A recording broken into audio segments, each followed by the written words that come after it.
Hello दोस्तों। आज समय नहीं मिला, मौका नहीं मिल पा रहा था कि स्टूडियो में बैठ कर रिकॉर्डिंग करूं। कुछ ऐसी बातें थी जो शायद आपसे करनी ज़रूरी थी, जो मुझको लगा कि शायद हम आप आमने सामने बैठ के बात करें तो ज़रूरी होगी। अभी हाल में बैंगलोर की ट्रिप से लौटा हूं, काफ़ी सक्सेसफुल रहा। काफ़ी कुछ अच्छा रहा। हमने वर्कशॉप आयोजित किया। वर्कशॉप काफ़ी अच्छा रहा टैमरॉन के और भोला फोटो स्टोर के सौजन्य से। और इसके अलावा एक फ़ोटो शूट किया, लेंस टेस्ट किया और कई जगह गया। और कुछ ऐसी घटनाएं भी हुई, बड़ी अजीबोगरीब घटना हुई, मैं आपको बाद में बताता हूँ कि आपको थोड़ा इंटरेस्टिंग भी है। हिंट देता हूँ, मेरा कैमरा का पूरा बैक ही गायब हो गया। फिर क्या हुआ वो मैं आगे आपको बताऊंगा। फिलहाल आज बात करते हैं दो बड़ी चीज़ों की। सबसे पहला है कि सोनी ने अनाउंस किया है अपना नया FX सीरीज FX5। और FX5 कोई साधारण कैमरा नहीं होने वाला है, एक शानदार कैमरा होने वाला है, क्योंकि इसमें ग्लोबल शटर है। तो अब आप ऐसा समझिए कि अगर आपके पास ग्लोबल शटर है तो आपको जो एक्शन शॉट्स होते थे, जो भी होते थे जिसमें आपको थोड़ा सा बेंडिंग नजर आता था कैमरे मूवमेंट में, वो नहीं नजर आएगा। इनफैक्ट होता क्या है कि आप एक तौर पे आप समझिए कि पूरा का पूरा सेंसर ग्लोबली एक बार में पूरे सीन को रीड करता है और रीड करके आपके प्रोसेसर तक पहुंचाता है और आपके प्रोसेसर से वो सीधा आपके कार्ड में सेव होता है। तो ये बहुत अच्छी बात है और शायद ये ओपन गेट भी है। तो FX32 की प्रतीक्षा हम लोगों को थी, का इंतज़ार था, पर FX32 नहीं आके FX5 शायद लॉन्च होने वाला है। और डेट शायद जुलाई में ही है। तो बहुत जल्दी आपके पास एक बहुत शानदार कैमरा होने वाला है। और मेरी मानिए तो मुझे इस कैमरे का वाकई काफ़ी इंतज़ार है, क्योंकि मैं काफ़ी दिनों से सोच रहा था FX3 के का अगला वर्जन कब आएगा, मैं कुछ नया कब लूंगा। तो देखते हैं।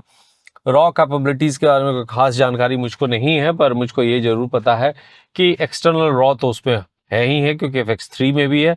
तो देखते हैं। कैमरा मोस्ट प्रोबेबली FX3 से महंगा होगा, जिसकी ज़्यादातर चांसेस मुझको लग रही है, क्योंकि ग्लोबल शटर जो टेक्नोलॉजी है अपने आप में थोड़ी महंगी है। अब सोनी के ऊपर डिपेंड करता है क्या है। और देखते हैं। और सबसे बड़ा बात है कि क्या रिस्पॉन्स मार्केट से मिलता है ग्लोबल शटर को, ये देखना जरूरी है कि इंडियन मार्केट में आखिर अगर हम वीडियो मार्केट को नहीं देखते हैं या कोई और मार्केट नहीं देखते हैं, तो ग्लोबल शटर क्या रिस्पॉन्स देता है ये समझना है। वेडिंग मार्केट चूंकि यहाँ शायद उसको ग्लोबल शटर या नॉर्मल से कोई खास अंतर पड़ता नहीं है, लेकिन देखते हैं क्या होता है। अब दूसरी बात करते हैं हमारे वर्कशॉप की। दोस्तों, हमने वर्कशॉप लगातार कई शहरों में आयोजित किया है और लगातार हम, जैसा हमने आपको पहले बताया कि हम वर्कशॉप कर रहे हैं। हमारा वर्कशॉप अभी फ्री ऑफ कॉस्ट है, क्योंकि हम खुद चाहते हैं कि मैं लोगों से मिलूं, इंटरेक्ट करूं और समझूं कि वाकई समस्या क्या है। तो मुझको एक पर्सनल बात समझ में आई कि अभी फिलहाल समस्या ये है कि अधिकतर लोग ये कंफ्यूज हैं कि उनको करना क्या है। तो दोस्तों देखिए, कोई बड़ी बात नहीं है, कन्फ्यूज़न सबके साथ होता है, कन्फ्यूज़न मेरे साथ भी होता है। ये कैमरा लूँ, वो कैमरा लूँ, जबकि मुझको मैं दिन रात कैमरा कंपनीज के साथ बैठ के कैमरा ही देखते रहता हूँ। पर फिर भी मैं अगर अपने लिए सोचूं ना, तो मुझको काफ़ी कन्फ्यूज़न होता है। तो confusion is not a bad thing, you understand my point. Confusion कभी बुरी चीज़ नहीं है। कन्फ्यूज़न आपको हमेशा एक दिशा देती है कि आप किसी चीज का सर्वे करें, किसी चीज को आप रिसर्च करें, किसी चीज को ज्यादा समझें, स्टडी करें और उस पर आगे बढ़ें। तो आपको एक रिसर्च मोड में ले जाने के लिए confusion is a better thing. आप एक डिसीजन मेकिंग क्षमता भी कंफ्यूजन से बनती है, कि अगर आप कंफ्यूज हैं तो आप शायद डिसीजन भी लेंगे थोड़ी देर के बाद कि मैं इधर जाऊं या उधर जाऊं। तो it is very much similar कि बुराई नहीं है इस पूरे सिचुएशन में। अब मैंने क्या देखा कि लोग कंफ्यूज ज़्यादातर इस बात पे हैं कि फिल्म मेकिंग में जाएं या वेडिंग में जाएं। वेडिंग करें, वेडिंग में चूंकि पैसा है, लेकिन फिल्म मेकिंग हमारा पैशन है, तो हम क्या करें, उसी हिसाब से इक्विपमेंट्स पे इन्वेस्ट करें। तो मैं आपको बताता हूँ कि देखिए, दुनिया में जो सबसे इंपॉर्टेंट बात है ना, वो है पहले अपने आप को एस्टैब्लिश करना, अगर आपके पास बैकअप नहीं है तो। और अगर आपकी वो क्षमता नहीं है या फिर आपकी सिचुएशन आपको अलाउ नहीं करती है कि आप एक लंबे स्ट्रगल पर जाएं, लंबे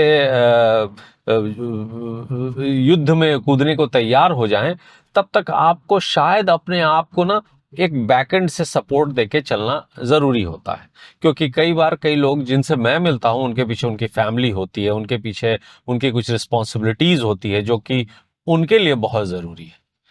तो दोस्तों, मेरा ये मानना है कि आप अगर वेडिंग करते हैं तो वेडिंग कोई बुराई नहीं है, वेडिंग भी करते रहें, और वेडिंग के साथ साथ आप अगर अपनी फिल्म मेकिंग पैशन है उसको आप कंटिन्यू कर सकते हैं, और अगर कोई दिक्कत होती है तो हम आपके लिए यहाँ मौजूद हैं, हम आपके लिए बैठे हैं। आपको कोई भी समस्या हो, कुछ भी हो, हमसे पूछिए, हम वो पूरी तरह से कोशिश करेंगे सॉल्व करने की। एक बात और जो कई लोगों ने बोला कि मैंने कई चीज़ मैं अपने मेंबर्स ओनली के लिए करता हूँ। पहले मेंबर्स ओनली के लिए मैं क्लासेस चला रहा था, मैंने 2-3 क्लासेस चलाने का देखा कोई आता नहीं है, तो मैं थोड़ा डिसअपॉइंटेड हो गया। मुझको लगा कि आप अगर लाइव क्लासेस में अगर आप रेगुलर नहीं आ रहे हैं तो मेरा भी मोरल एक तरह से थोड़ा डाउन हो जाता है, तो इसलिए मैंने फिजिकल वर्कशॉप शुरू किया। और यहाँ मैं सच आपको बता रहा हूँ, आपसे मिलकर मुझे बहुत मज़ा आ रहा है, और मैं बहुत खुश हूँ कि मैंने फिजिकल वर्कशॉप्स शुरू किया और उसका मज़ा अलग है। लेकिन फिर भी मैंने, चूंकि मुझे अपने चैनल को, अपने सिस्टम को चलाने के लिए कुछ ना कुछ चाहिए होता है, हालांकि मेरे कई अलग अलग बिजनेस भी हैं, लेकिन मैं चाहता हूं कि एक बिजनेस खुद उसका भरपाई खुद, अपनी भरपाई खुद करे। तो मैं आम तौर पर मैं ये चाहता हूं कि अगर आप हमारा मेंबरशिप लेते हैं तो हम आपको रॉ फाइल्स या कुछ ऐसी चीज़ें, लर्ट्स जो हमने बनाया, जो काफ़ी मेहनत करके बनाया, वो शेयर करें, जिससे आपकी समस्या का थोड़ा समाधान हो। और हमारे पास भी कुछ हल्का बहुत, हमने हल्का बहुत मिनिमम चार्जेस रखा है, 60 रुपीज़ या 50 रुपीज़ के बीच का कुछ चार्जेस है जो मेरी टीम ने मुझको सजेस्ट किया। मैं तो इससे भी कम रखना चाह रहा था, लेकिन ठीक है, उन्होंने कॉस्टिंग कुछ निकाली होगी। लेकिन ये एक मिनिमम बेयर कॉस्ट है जहां मुझको आपकी सीरियसनेस भी पता चलती है, और मुझको ये समझ में आता है कि हाँ, ये लोग मेरे साथ जुड़ने वाले हैं। अब हमने अपने मेंबर्स के लिए और वर्कशॉप के मेंबर्स के लिए, जो वर्कशॉप है उनके लिए 1 से 2 मिनट्स की एक फिल्म फेस्टिवल का ऑर्गेनाइज करने का फैसला लिया है, जिसमें हम फर्स्ट अवार्ड 10,000 रुपीज़ देंगे, और इसके अलावा हमारा मेंबरशिप अलग से क्लासेस का मेंबरशिप देंगे, और उसके बारे में हम लॉन्ग आगे बात करेंगे किसी और दिन। लेकिन मैंने आपको एक हिंट दे दिया कि हम इस तरफ जा रहे हैं। अब बैंगलोर की घटना बताता हूँ। बैंगलोर में बहुत मजा आया, बैंगलोर में शानदार अनुभव रहा। लेकिन बैंगलोर में क्या हुआ, मैं फ्लावर मार्केट में शूट करने गया था। मैंने अभी अपने इंस्टाग्राम पर एक रील भी डाला है, आप उस रील को देखिएगा। वो हमारी एक मॉडल है वहाँ, शिप्रा, उन्होंने बहुत कोऑपरेट किया, और कई लोग थे जो हमारे साथ थे, गीता एंड हमारी असिस्टेंट थी, और टैमरॉन के लोग, तो उन्होंने काफ़ी हमारा सपोर्ट किया। लेकिन हुआ क्या कि जब हम फ्लावर मार्केट से शूट करके बाहर निकले तो हमने एक ऑटो लिया। ऑटो बकायदा, ये एक सीख की बात है, देखिए, ऑटो हमने बुक नहीं किया था, जो हायर रास्ता चलते जो ऑटो मिलता है ना, वो हमने ले लिया। तो ऑटो लेने के बाद हमने क्या करा कि चलो ऑटो मिल गया तो बैठते हैं। तो ऑटो वाले ने बोला कि 4 जने एक ऑटो में बैठे हैं तो बैग को जो आप पीछे रख दो। तो हमने बैग को ना ऑटो के पीछे हमने रख दिया। तो समहाउ मेरे असिस्टेंट ने भी बोला कि हाँ ठीक है, मुझको भी लगा ठीक है। और जब हम उतरने लगे तो आमतौर पर मेरी आदत तो वो नहीं है, मैं बैग को अपने पास रखता हूँ कहीं भी रहूँ। मेरा रूल ही यही है कि सब कुछ छूट जाए, बैग नहीं छूटना चाहिए, लेकिन मैंने अपने रूल के साथ कॉम्प्रोमाइज़ किया और बैग को अपने से अलग करके पीछे रख दिया। जब मैं उतरने लगा ना तो ऑटो वाले को पैसा दिया, उससे बात भी की, और मैं भूल गया, सब भूल गए कि हमने बैग पीछे रखे हैं कैमरे के। उसमें कैमरा था, लेंस था, 2 कैमरे थे, 2 लेंसेस थे, एक मोबाइल था, वायरलेस ऑडियो था, कई वायर्स थे, एसएसडी ड्राइव्स थी, मतलब कुल मिला के अच्छा खासा सामान था। और ऑटो ने, मेरे सामने ऑटो चला गया और मैं ऊपर आया। मैंने ऊपर आके अपने असिस्टेंट से पूछा, आप तुम बैग कहाँ है, तुमने बैग लिया? उसने बोला नहीं, मैंने तो सोचा था आपने लिया होगा। And that moment it strikes me कि बैग तो चला गया, कोई फायदा नहीं, कुछ समझ में नहीं आ रहा। मैं नीचे गया, ऑटो नजर नहीं आया। तो जो हमारी जो असिस्टेंट थी गीता, वो आई थी अपनी स्कूटी से, वो लोकलाइट है बैंगलोर की। उन्होंने मुझको लिटरली आधे घंटे तक हर कोने में जहां तक उनकी पॉसिबिलिटीज हो सकती थी, उनको समझ में आता था, हमने ऑटो वाले को खोजा पर कुछ ऑटो मिला नहीं। फिर हमने बहुत कोशिश की, समझ में नहीं आया। अंत में मैं हार गया था ऑलमोस्ट।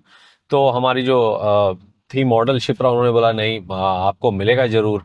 मुझको लगता है, मेरा इंट्यूशन कहता है, एंड आई थॉट कि अरे यार ये ठीक है, ये तो बोलने की बात है, ऐसा नहीं होगा।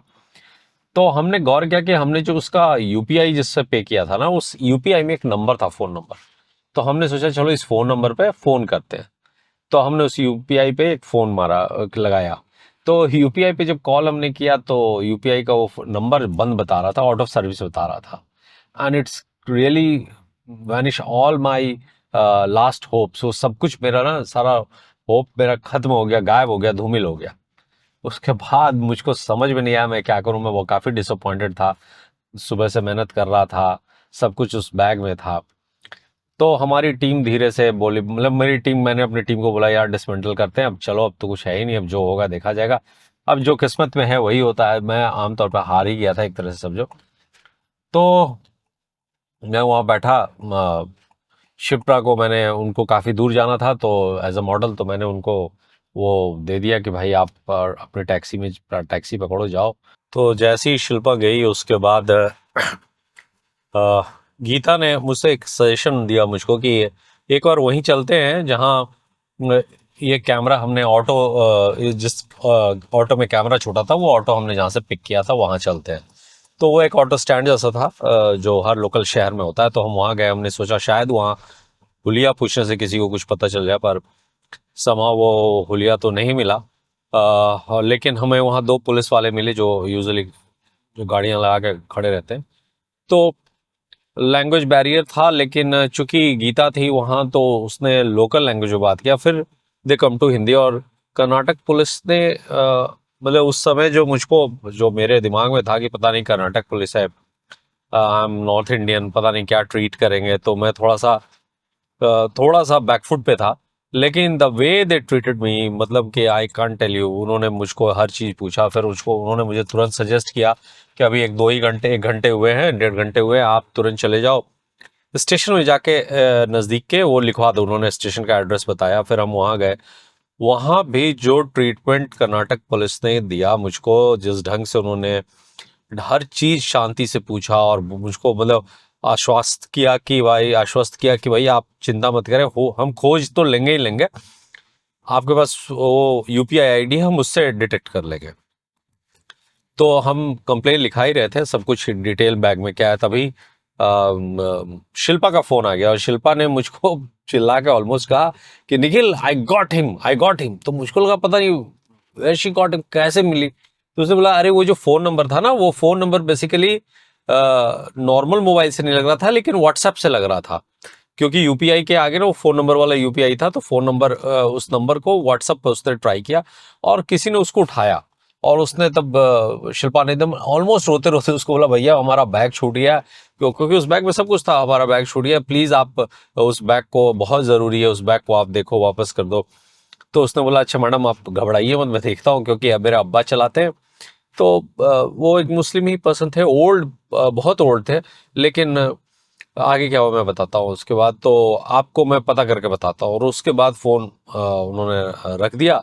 फिर फ़ोन काफ़ी थोड़ी देर बाद उसने कॉल बैक किया कि हाँ बैग मिल गया है और बैग ऑटो में ही है, लेकिन आपको रात को 11 बजे मिलेगा। और ये 7 बजे शाम की घटना घट रही है कि ये फ़ोन पे बात हो रही है। तो पुलिस स्टेशन को मैंने बताया कि देखिए वो मिल गया, समहाउ कनेक्टेड हो गए हम लोग, तो वो बैग मोस्ट प्रोबेबली पहुंचा देंगे। तो उन्होंने बोला ठीक है आप उनको एड्रेस दे दीजिए जहां से जहां आपको उन्होंने ड्रॉप किया था। तो मैंने वो एड्रेस उनको भेज दिया। फिर उन्होंने बोला कि अगर पुलिस वालों ने बोला अगर वो नहीं आता है तो आप हमारे पास आइए, फिर हम आपको हम इसका यूपीआई आईडी से बैंक अकाउंट ट्रेस करके सब उसका एड्रेस निकलवा लेंगे, पर आपकी चीज़ आपको मिल जाएगी। And I was totally surprise कि पुलिस इतनी कोऑपरेटिव भी होती है, and I really salute them. मतलब क्या कोऑपरेशन था। उसके बाद हम रेस्टोरेंट में आ गए, मैं और गीता और टैमरॉन का एक और हमारे असिस्टेंट थे, वो साथ थे, जो वहाँ के टैमरॉन के इंचार्ज थे वो थे।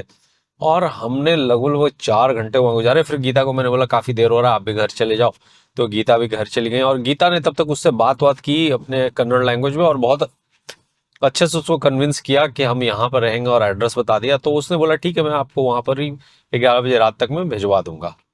और मैं वो जो पल बिताना था ना, वो मुश्किल इतना हो रहा था, मैं आपको बता नहीं सकता हूँ। 11 बज के 10 मिनट तक मेरा सब्र का बांध टूट गया, क्योंकि मुझको दूर दूर तक कोई ऑटो दिख नहीं रहा था, सब कुछ बंद हो गया था।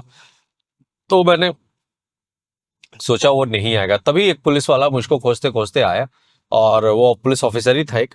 और उसने मुझको बोला, उन्होंने कि मैं आपको ही खोज रहा था, आपका बैग मिला? मैंने बोला नहीं, बैग अभी तक तो नहीं आया। तो उन्होंने ठीक है, उसने 11 बजे तक बोला है अगर किसी ने, तो we should wait till 11 o'clock, और 11 बजे तक हम इंतजार करते हैं, और नहीं आएगा तो फिर हम चलेंगे और आपकी कंप्लेन को पूरा करेंगे और आगे फर्दर इंक्वायरी, फर्दर इन्वेस्टिगेट करेंगे।